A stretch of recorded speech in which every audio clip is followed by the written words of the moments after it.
Who are you? Tell me something about you. These are possibly the most dreadful questions anyone could ever ask me. Why? Because I simply cannot give an answer in a sentence. I don't know how to tell someone what my personality is in a couple of words. When I was younger, there would be phases where I would say, I'm an artist, I'm a trekker, or I'm a student studying in a certain grade. And obviously, people had their own perspectives of me. They would call me the little creative girl or the girl with the extremely long hair. Well, today, I am a mix of all of these things. Hi, I'm Geet Joshi, and I am trying to become the best version of myself. Transformation is a continuous process. We are never the same person twice. Let me begin with art, my very first companion. Art has never been just a hobby for me.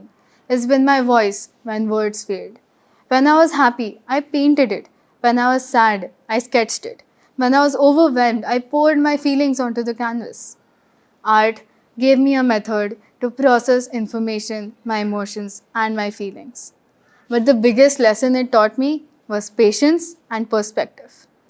I would spend hours trying to make a piece or trying to make a painting, and I would realize that great things take a lot of time. There would be times where I would mess up a piece, and I would have to go hours of hard work behind and start all over again. Frustration would creep onto me, but with time, I learned to appreciate these imperfections. I started to understand that mistakes are not failures, but they are opportunities to make something even more creative and even more better. While art gave me my inner sanctuary, trekking pushed me beyond my comfort zone. I've been trekking ever since I was 6 years old, and after that, I couldn't stop. After that, I always demanded my parents for at least one trek in the Himalayas every year. Trekking gave me a different kind of peace.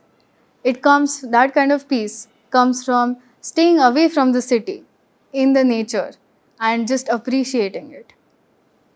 Trekking was one of my greatest hobbies, and it still is. And there would be times where it tested me beyond the limit I would know. Let me talk about this one experience. We were trekking at an altitude of nearly 17,700 feet. We were making our way towards Camp Lobuche.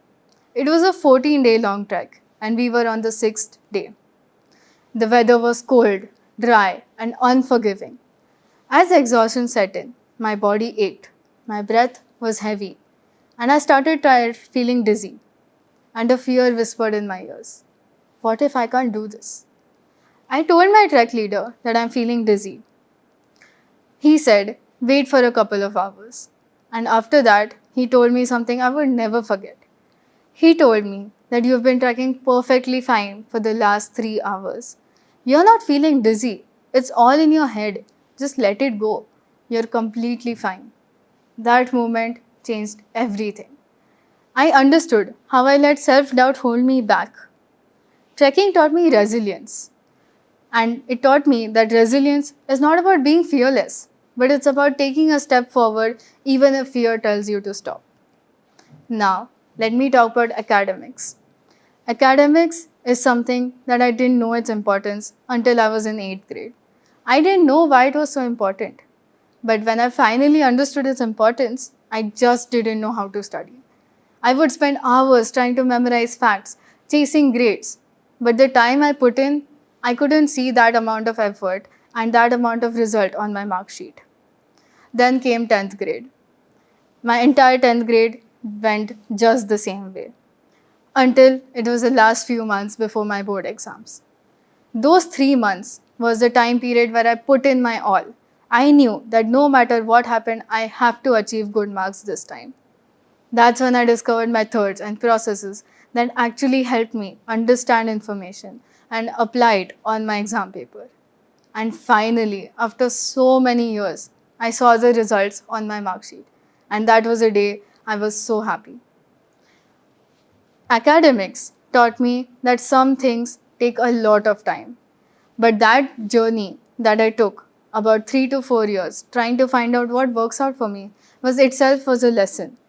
It taught me that Things take time. The key is just not to give up. Now, let me talk about public speaking. Public speaking was one of my greatest fears.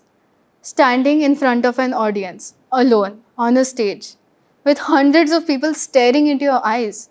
Just the thought of it terrifies me, even today. But I decided to overcome it. I went on the stage. My hand shook, my voice trembled, and I just wanted to run off the stage.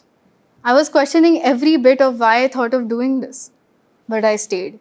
And in the end, even though my speech wasn't perfect, it taught me that fear only has power if we let it. I knew that I learned so much by just going on the stage and facing my fear.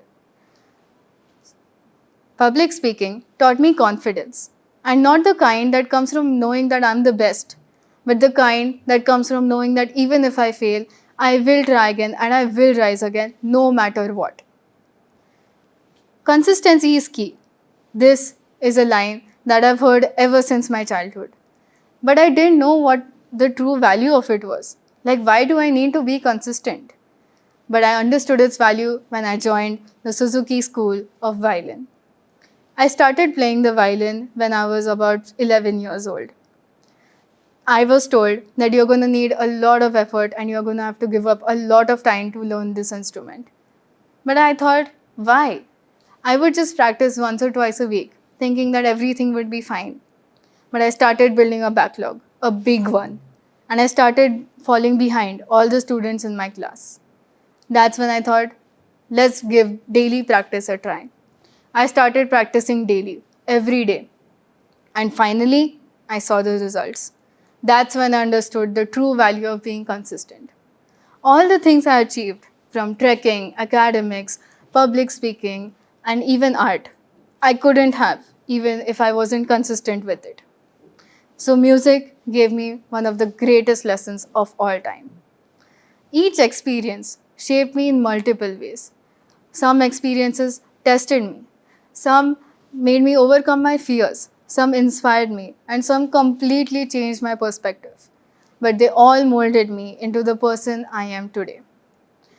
Today, I talked about only 5 aspects. But there are so many more, like navigating my way through friendships or trying to figure out what I want to do in life.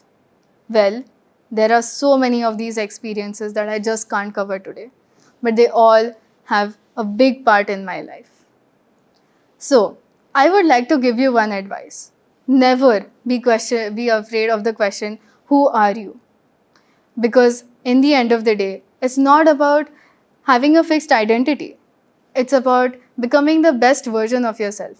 As long as you're constantly evolving, learning, facing your fears, and pushing your limits, you're always trying to become a greater version of yourself. And in the end, the best is yet to come. I mean, we're still kids, right? So, this is what I would like to leave you with. Thank you.